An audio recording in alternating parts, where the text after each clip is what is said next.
ইসমাঈল আলাইহিস সালাম হাজেরার গর্ভ থেকে দুনিয়াতে যখন আসে, আর ইব্রাহিম আলাইহিস সালামের বড় বিবি সাহেবা সারার ঘরে কোনো সন্তানই নাই। এবারে সারা বলে, আপনার যে হাজেরার ঘর থেকে যে সন্তান আসে ওই সন্তান সহ আপনি নির্বাসন দিয়ে দেন। আল্লাহর অর্ডার হয়ে গেল, আপনি আপনার সন্তান আর হাজেরাকে নির্বাসন দেন, এমন একটা জায়গায় রাখবেন যেখানে কোনো মানুষ নাই, যেখানে কোনো গাছগাছালি নাই, কোনো বিল্ডিং নাই, কোনো ঘর নাই।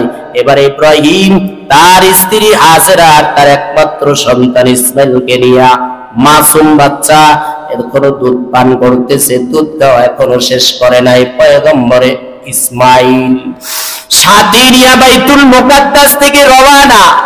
হাঁটতে হাঁটতে হাঁটতে হাঁটতে এই যে বাইতুল্লাহ যেই জায়গায় ও অবস্থান আছে, স্থাপিত আছে, ওখানে বাইতুল্লাহ মাটির সাথে তখন মিশানো ছিল। এই বাইতুল্লাহ শুধু একবার বানানো হয় নাই, পূর্ণ নির্মাণ শুধু একবার হয় নাই। আদম নবীর সৃষ্টির 2000 বছর আগে যে ফেরেশতা বানাইছে, বারবার বাইতুল্লাহ ভাঙছে, আবার পূর্ণ নির্মাণ হয়েছে। আদম নবী জান্নাত থেকে আইসা এই ঘর নির্মাণ করেছেন, পূর্ণ নির্মাণ। ওই নূহ আলাইহিস সালামের জমানায় মহাপ্লাবন হয়েছিল, সারা পৃথিবী ধ্বংস হয়ে গেছে। তখন ওই বাইতুল্লাহর কোনো অস্তিত্ব ছিল না। ওই বাইতুল্লাহ মহাপ্লাবনে ধ্বংস হয়ে যায়, কিন্তু তার ভিত্তি আল্লাহ ঠিক রেখেছে। ইব্রাহিম আলাইহিস সালাম ওই ভিত্তির উপরে বর্তমানে বাইতুল্লাহ নির্মাণ করেছেন। হাজেরাকে আর ইসমাইলকে নিয়ে ওই বাইতুল্লাহর কাছে গিয়া একটা ঢালু জায়গায় ছোট্ট একটা গাছ, ওই গাছের নিচে হাজেরা আর তার সন্তানকে রেখে যখন সাওরির উপরে উঠে তিনি রওনা দিলেন, পিছনে হাজেরা ডাকতেছেন, কি ব্যাপার প্রিয় স্বামী আমার, এখানে রেখে যাইতেছেন? কোনো খাবারের ব্যবস্থা নাই, কোনো পানিরও ব্যবস্থা নাই, শুধু মরুভূমি আর মরুভূমি আর পাথর আর পাহাড় দেখা যায়। ও স্বামী আমার, এখানে কেন রেখে যাইতেছেন? একটু কি মায়া লাগে না? এই নাবালক শিশুটার প্রতি একটু মায়া লাগে না? জবানে কোনো আওয়াজ নাই, ইব্রাহিম নবী চলতেছে আর চলতেছে। এবারে হাজেরা যখন দেখলো কোনো আওয়াজ নাই, ব্যাপারটা কি আমার স্বামী কইয়া বললা, এত ভালো স্বামী, এই স্বামী আমাকে এখানে রেখে যাবে আমার নাবালক সন্তান সহ? এটা তো সম্ভব হতে পারে না। ও স্বামী আমার, এখানে কেন রেখে যাইতেছে? এটা কি রবের অর্ডার, রবের কি আদেশ? এবারে ঘাটটা ঘুরায়া পয়গম্বর ইব্রাহিম বলেন, হ্যাঁ রবের পক্ষ থেকে আদেশ। হাজেরা বলে, রবের পক্ষ থেকে যেহেতু আদেশ, কোনো টেনশন নাই, রব আমাদেরকে খাওয়াবেন, রব আমাদেরকে পড়াবেন, রব আমাদের বাসস্থানের ব্যবস্থা করবেন। ওমাইয়া তাওয়াক্কাল আলাল্লাহ ফাহুয়া হাসবু, যে রবের উপরে তাওয়াক্কুল করে রব তার জন্য যথেষ্ট হয়ে যায়। ঠিক নেই? যেখানে মাখলুকাত সেখানে রিজিক পাঠানোর দায়িত্ব আমার আল্লাহ নিয়েছেন। যদিও মরুভূমি, কোন মানুষ নেই, শুধু হাজেরা আর তার সন্তান, একটা পুটলার ভিতরে কয়েকটা খেজুর আর একটা পটির ভিতরে অল্প কিছু পানি, এগুলো দিয়ে পয়গম্বর ইব্রাহিম নবী যখন রেখে চলে আসলেন, আর সন্তানকে দেখা যায় না, আর তার স্ত্রীকেও দেখা যায় না। এমন একটা জায়গায় গিয়া ইব্রাহিম নবী তার সাওয়ারি থেকে নেমে রবের কাছে কান্না শুরু করে দিলেন। কুদরতি কদমে জমিনের উপরে সিজদা দিয়া ইব্রাহিম নবী আল্লাহর কাছে এমন দোয়া করছে, ওই দোয়ার বরকত এখনো মানুষ বহন করতেছে। তবে ইব্রাহিম নবীর দোয়ার বরকত সারা পৃথিবীর মানুষ ভোগ করতেছে। ওই সন্তান আর হাজেরার জন্য দোয়া করলেন, ও আল্লাহ, এমন একটা জায়গার মধ্যে রেখে দিয়েছি যেই জায়গার ভিতরে কোনো ঘর নাই, কোনো মানুষ নাই। ও আল্লাহ, উপর থেকে রৌদ্র আর নিচে বালু আর পাথর, ছোট্ট নাবালক শিশুটাকে রেখে গেলাম, সব তোমার জিম্মায় রাখলাম। হাজেরাও কোনো টেনশন করে না, কয় আল্লাহ খাওয়াবে, আল্লাহ যেহেতু অর্ডার করেছে আল্লাহ খাওয়াবে। কয়েকদিন পরে খেজুর শেষ হয়ে যায়, পানিও শেষ হয়ে যায়, হাজেরার বুকের দুধও খাওয়া শেষ হয়ে যায়। টেনশনে পড়ে যায়, বাচ্চার মুখে দুধ দিবেই, এবারে বুকের ভিতরে কোনো দুধ নাই, আর পানিও নাই, খেজুরও নাই। প্রেশার বাড়তেছে, বাড়তে বাড়তে বাড়তে বাড়তে মা তো সহ্য করতে পারে না। শিশু নবী ইসমাইল কান্নার আওয়াজ যখন নিছে, এবারে আর সন্তানের কাছে হাজেরা অবস্থান করতে পারে না। আল্লাহ বলেন ইন্নাস সাফা ওয়াল মারওয়াতা মিন শাআইরিল্লাহ, আল্লাহর নিদর্শনের মধ্যে অন্যতম নিদর্শন হলো সাফা আর মারওয়া পাহাড়। ওই পাহাড় পাশি ছিল, সাফার দিকে হাজরা দৌড়ানো শুরু করলো। হায় আমার সন্তান যদি চলে যায়, আমার কলিজা ছিঁড়ে যাবে, আমার সন্তানটাকে আমাকে বাঁচাতে হবে, ওর মুখের ভিতরে পানি দিতে হবে। হাজরা দৌড়াইয়া গিয়া সাফায় উঠছে, মনে হয় চিন্তা করলো যে সাফায় গেলে হয়তো পানি পাওয়া যাবে। এবারে দৌড়াইতেছে, দৌড়াইতে দৌড়াইতে সাফা পাহাড় শেষ হয়ে গেল, না কোনো পানির সন্ধান নাই। এবারে তাকায় দেখে আর একটু দূরে আরেকটা পাহাড় মারওয়া, ওই সাফা পাহাড় থেকে নেমে এবারে মারওয়া পাহাড়ের দিকে আগায় গেলেন। ওই পাহাড়ে উঠলেন, আরে আসমান থেকে রব তো তাকায় দেখতেছি, রব দেখতেছে একজন নারী তার সন্তানকে বাঁচানোর জন্য কেমনে দৌড়াইতেছে, আর বাবা মায়ের নামের কলঙ্ক সন্তানকে জবাই দেয়। ঠিক নেই? এরা বাবা মাও না, এরা পৃথিবীর ইতিহাসে নিঃসন্তানকে যেই বাবা মা জবাই দেয়, ওরা বাবার মা নামে কলঙ্ক। ঠিক নেই? এই দৌড়াইতেছে, এবারে সাফা পাহাড় থেকে নেমে মারওয়ায় গিয়া দৌড় দিছে, দৌড়াইতেছে আর পারি পারি কোথায়, আবার সন্তানটা মনে হয় শেষ হয়ে যাবে, না কোনো পানির সন্ধান নাই। এবারে মারওয়া থেকে নামছে, দৌড়াইয়া উঠছে আবার সাফায়, 7 বার দৌড়ে দৌড়ি করার পরে আমার রবের কাছে দৌড়ানোটা এত পছন্দনীয় হয়ে গেছে। আল্লাহ বলেন কোন হাজি আর কোন উমরাকারী যদি বাইতুল্লাহ তওয়াফ করার পরে যদি ওই সাফা আর মারওয়ায় না দৌড়ায়, আমি আল্লাহ তার উমরা আর তার হজ কবুল করব না। একজন নারীর দৌড়ানোটা আল্লাহর কাছে কত প্রিয় হয়ে গেছে। আর তুমি বান্দা যদি নামাজে আসো, তোমার হাঁটাটা আমার কাছে, আমার আল্লাহর কাছে কত পছন্দনীয় হবে। এই দৌড়ানো শেষ, এবারে 7 চক্কর যখন লাগানো শেষ হয়ে গেল, এবারে আওয়াজ আসছে, একটা আওয়াজ শুনতেছে। আওয়াজ যখন শুনছে, সাথে সাথে হাজেরা বলল কে আওয়াজ দিছো, পানি কি আছে তোমার কাছে? সন্তানটা মনে হয় শেষ হয়ে গেল, না কোনো আর সন্তান নেই। হাজেরা বলেন আমি তাকায় দেখলাম আমার সন্তানের কাছে একজন মানুষ, ভাই কে? ভাই জিবরাইল আসমান থেকে আসছে, আইসেই ইসমাইল আলাইহিস সালাম যেই জমিনের উপরে শোয়া, কদমটা যেইখানে ছিল ওখানে ওই কদম দিয়ে জিবরাইল তার নিজের কদম দিয়ে একটা আঘাত করছে, সাথে সাথে পানির ফোয়ারা জারি হয়ে গেছে। পানির ফোয়ারা জারি হয়েছে। হাজেরা ওখানে গিয়ে বাঁধ দিছে, চতুর্পাশে বাঁধ দিছে, পানি বাড়তেছে বাড়তেছে, পানি যেন ছড়ায় না পড়ে। এজন্য বারবার হাজেরা বলতেছে জম জম, থাম থাম, আর বারিশ না, বারবার বাদ দিতেছে। আর ইসমাইল আলাইহিস সালামকে নিয়ে ওখান থেকে পানি পান করায়, নিজেও পানি পান করে। এই জায়গায় থেকে জমজম নাম হয়ে গেছে। আজও পর্যন্ত ওই যে আবিষ্কার হয়েছে জমজম, ওই পানি কেমন বরকতের পানি, তামাম পৃথিবীতে যত পানি আছে এর মধ্যে সর্বশ্রেষ্ঠ উৎকৃষ্ট সর্বশ্রেষ্ঠ পানি হলো জমজমের পানি। মেডিকেল সায়েন্সে আজকের যারা গবেষক আছে ওরা বলছে এই জমজমের পানির মধ্যে কোনো জীবাণু নাই, এ পানি পান করলে রোগী ভালো হয়ে যায়। রোগীর উপরে যদি এই পানি ছিটায় দেওয়া হয়, রাসূল বলেন এই জমজমের পানি হলো শিফা। যে উদ্দেশ্য নিয়ে আপনি পান করবেন ওই উদ্দেশ্য আল্লাহ পূরণ করে দিবে। হযরত ওমর কয়, আমি যখনই জমজমের পানি পান করতাম আমি নিয়ত করতাম যেন হাসরের দিনে আমি তৃষ্ণার্ত না হই।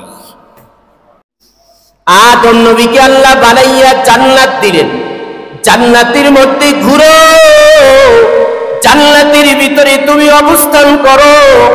আল্লাহ তাআলা দেখলেন আদম নবীকে বানানোর পর জান্নাতের ভিতরে আদম নবী একা একা ভালো লাগতেছে না। মানুষের স্বভাবজাত একা একা থাকাটা মানুষের স্বভাবজাত না। আল্লাহ এই জন্য আদমের স্বভাবজাত বুঝে আল্লাহ তাআলা হাওয়া আলাইহিস সালামকে সৃষ্টি করলেন। দুইজনকে বানাইয়া বিবাহ শাদী করাইয়া দিয়া আদম আর হাওয়াকে ডেকে বললেন, ওই হাওয়া আর আদম, জান্নাতের ভিতরে তোমরা অবস্থান করবে, সব ফল ফ্রুট তোমরা ভক্ষণ করবে। ওয়ালা তাকরাবা হাযিহিশ শাজারাতা ফাতাকুনা মিনাত যালিমিন। জান্নাতের ভিতরে আমি আল্লাহ কত নাজ নেয়ামত বানায় রাখছি, সব তোমরা উপভোগ করবে, ভক্ষণ করবে, ঘুরবে আর আনন্দ করবে। তবে সাবধান, ওয়ালা তাকরাবা হাযিহিশ শাজারাতা ফাতাকুনা মিনাজ যালিমিন। ওই গাছের নিকটে যাইবা না, ওই গাছের ফল খাবা না। গাছের নিকটে না যাওয়ার আদেশ করেছেন, ফল খাইতে আল্লাহ নিষেধ করেন নাই। আল্লাহ বলছেন গাছের নিকটে যাবা না, তার মানে হচ্ছে ফল খাবা না। ঠিক নেই? বাবা তার সন্তানকে বলে, এই সন্তান সাবধান, ওই গাছের নিকটে যাবি না, ওই গাছ হলো প্রতিবেশীর গাছ, অনুমতি ছাড়া ফল খাওয়া যাবে না।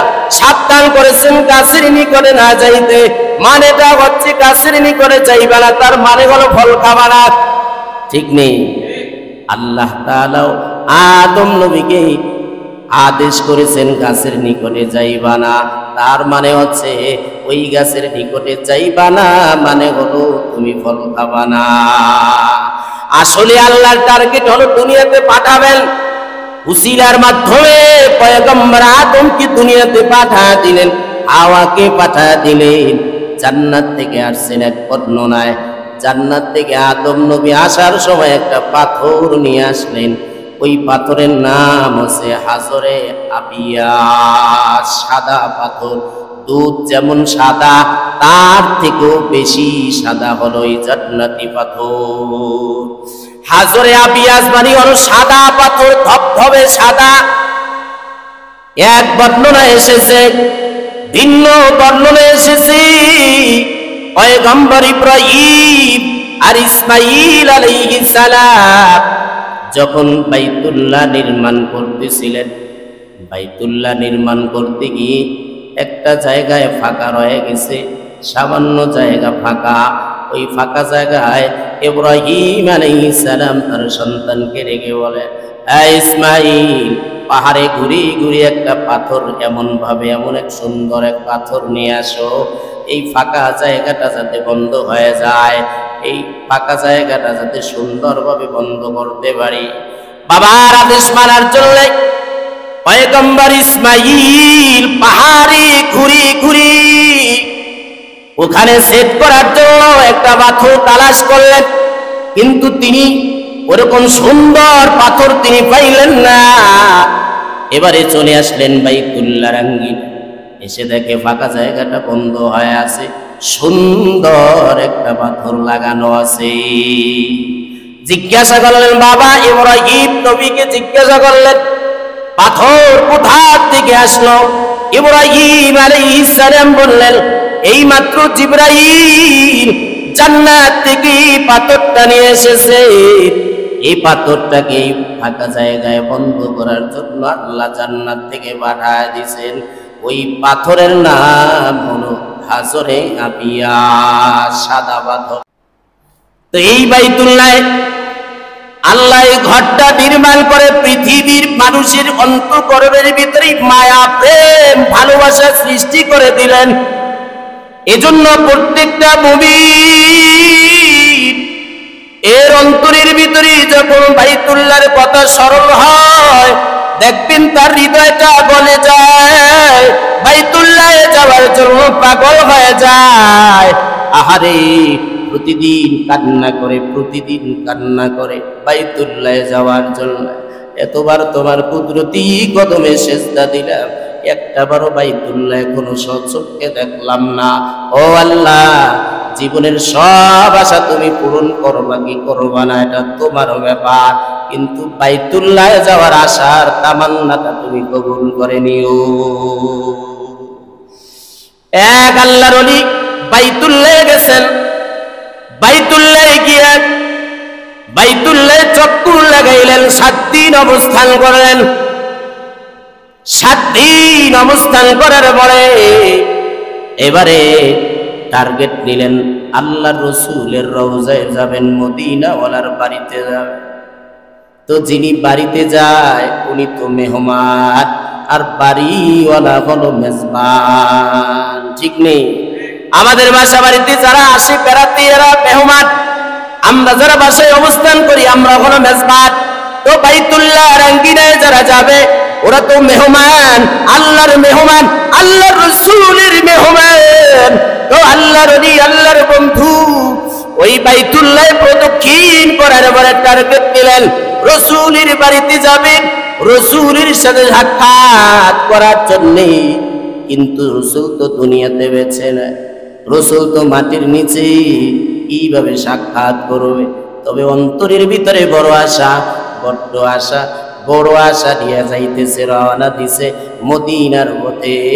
আমি মেহমান হইয়া যাইতেছি, আল্লাহর রাসূলের সাথে সাক্ষাৎ না হওয়া পর্যন্ত মদিনা থেকে ফিরব না। মেহমান রেডি হয়ে গেলেন, জান্নাতুল রিয়াজুল জান্নার ভিতরে গিয়া অবস্থান করতেছি, নামাজ আদায় করতেছি, বারবার কান্না করে করে রবের কাছে প্রার্থনা করতেছে, তোমার বন্ধুর বাড়িতে আসছি আমি মেহমান হইয়া, আমি তোমার বন্ধুর সাথে সাক্ষাৎ না হওয়া পর্যন্ত কিন্তু এই মদিনা ছাড়ছি না। সময় মাত্র 7 দিন, 7 দিনের মধ্যেই দেখা দিতে হবে, এরপরে আর থাকা যাবে না, ফেরত আসতে হবে। 3 দিন পর্যন্ত কান্না করছে, কোনোই দেখা সাক্ষাৎ নাই, বারবার কান্না করতেছে, কোনো দেখা সাক্ষাৎ নাই।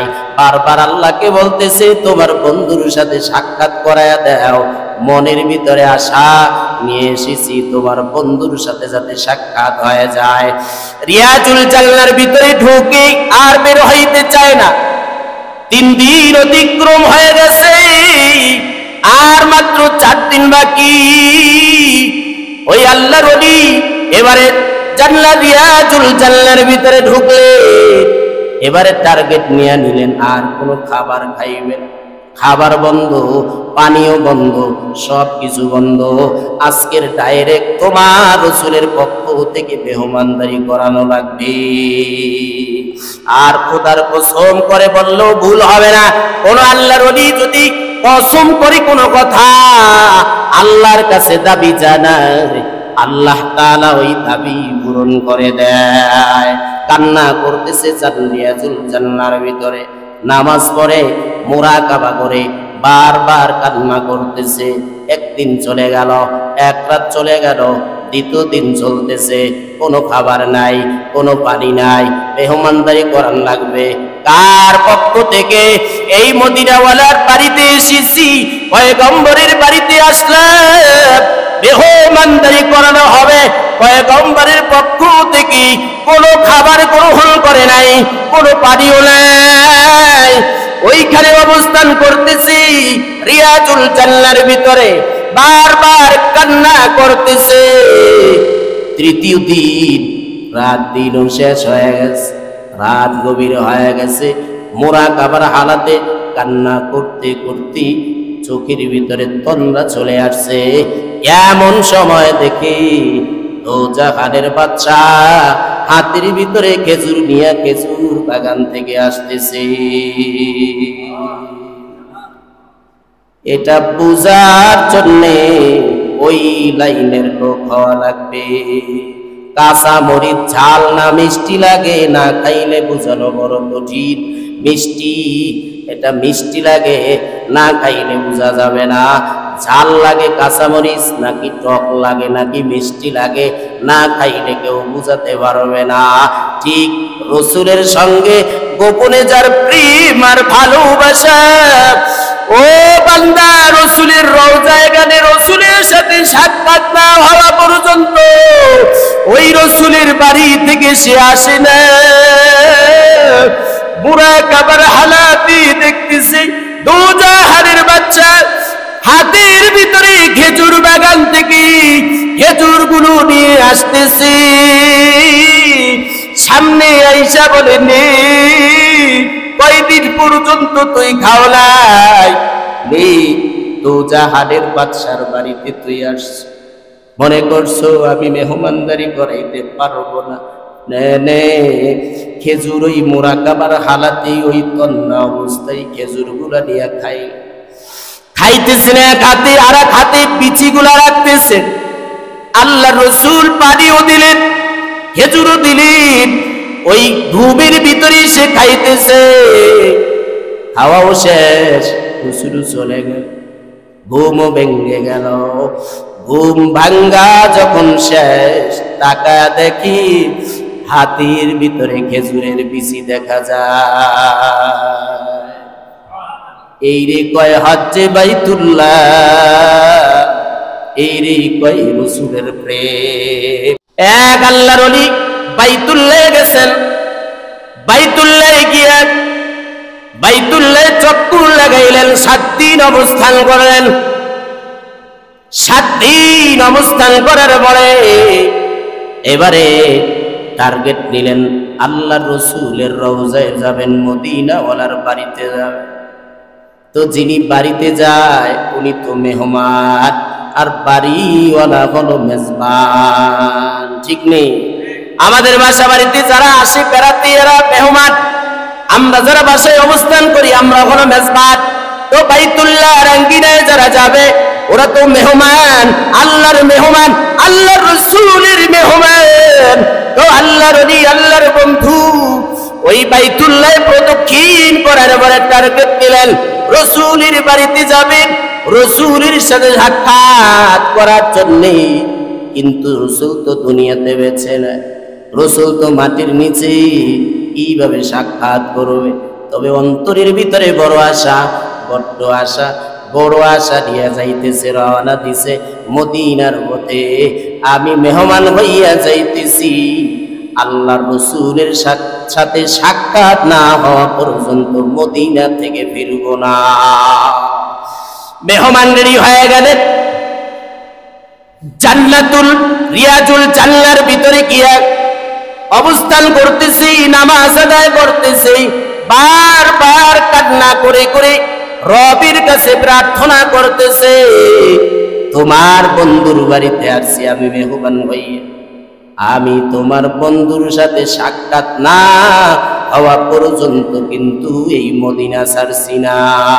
সময় মাত্র 7 দিন, 7 দিনের মধ্যেই দেখা দিতে হবে, এরপরে আর থাকা যাবে না, ফেরত আসতে হবে। 3 দিন পর্যন্ত কান্না করছে, কোনোই দেখা সাক্ষাৎ নাই, বারবার কান্না করতেছে, কোনো দেখা সাক্ষাৎ নাই। বারবার আল্লাহকে বলতেছে তোমার বন্ধুর সাথে সাক্ষাৎ করায়া দাও, মনের ভিতরে আশা নিয়ে এসেছি তোমার বন্ধুর সাথে যাতে সাক্ষাৎ হয়ে যায়। রিয়াজুল জান্নার ভিতরে ঢুকে আর বের হইতে চায় না। 3 দিন অতিক্রম হয়ে গেছে, আর মাত্র 4 দিন বাকি। ওই আল্লাহর ওলি এবারে জান্নাত রিয়াজুল জান্নার ভিতরে ঢুকলে এবারে টার্গেট নিয়ে নিলেন, আর কোনো খাবার খাইবে না, খাবার বন্ধ, পানীয় বন্ধ, সব কিছু বন্ধ। আজকের ডাইরেক্ট তোমার রাসূলের পক্ষ থেকে মেহমানদারি করানো লাগবে। আর খোদার কসম করে বললেও ভুল হবে না, কোন আল্লাহর ওলি যদি কসম করে কোন কথা আল্লাহর কাছে দাবি জানায়, আল্লাহ তাআলা ওই দাবি পূরণ করে দেয়। কান্না করতেছে জান্নাতুল জান্নার ভিতরে, নামাজ পড়ে, মুরাকাবা করে, বারবার কান্না করতেছে। একদিন চলে গেল, এক রাত চলে গেল, দ্বিতীয় দিন চলতেছে, কোনো খাবার নাই, কোনো পানি নাই, মেহমানদারি করান লাগবে। কার পক্ষ থেকে? এই মদিনাওয়ালার বাড়িতে এসেছি, পয়গম্বরের বাড়িতে আসলাম, মেহমানদারি করানো হবে। পয়গম্বরের পক্ষ থেকে কোনো খাবার গ্রহণ করে নাই, কোনো পানিও নাই, ওইখানে অবস্থান করতেছি রিয়াজুল জান্নার ভিতরে, বারবার কান্না করতেছে। তৃতীয় দিন, রাত দিনও শেষ হয়ে গেছে, রাত গভীর হয়ে গেছে, মুরাকাবার হালাতে কান্না করতে করতে চোখের ভিতরে তন্দ্রা চলে আসছে।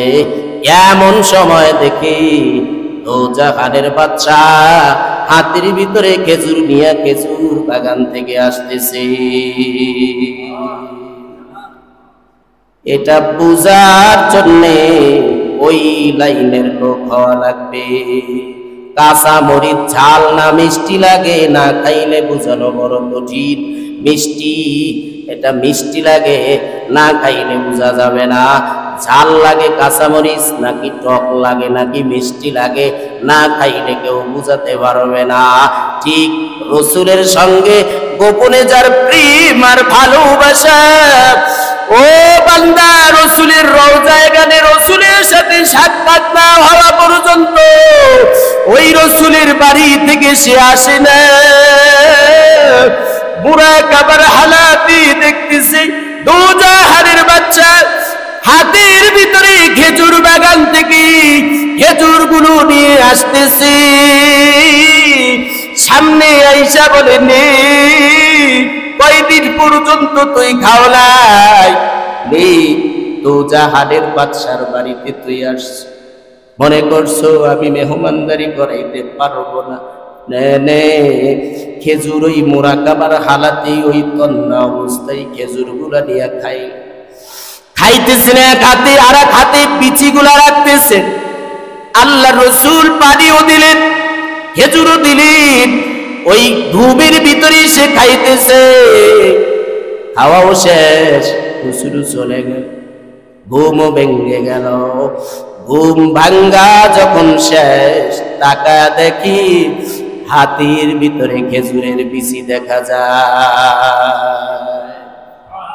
এই রে কয় হজ্জে বাইতুল্লাহ, এই রে কয় রাসূলের প্রেম।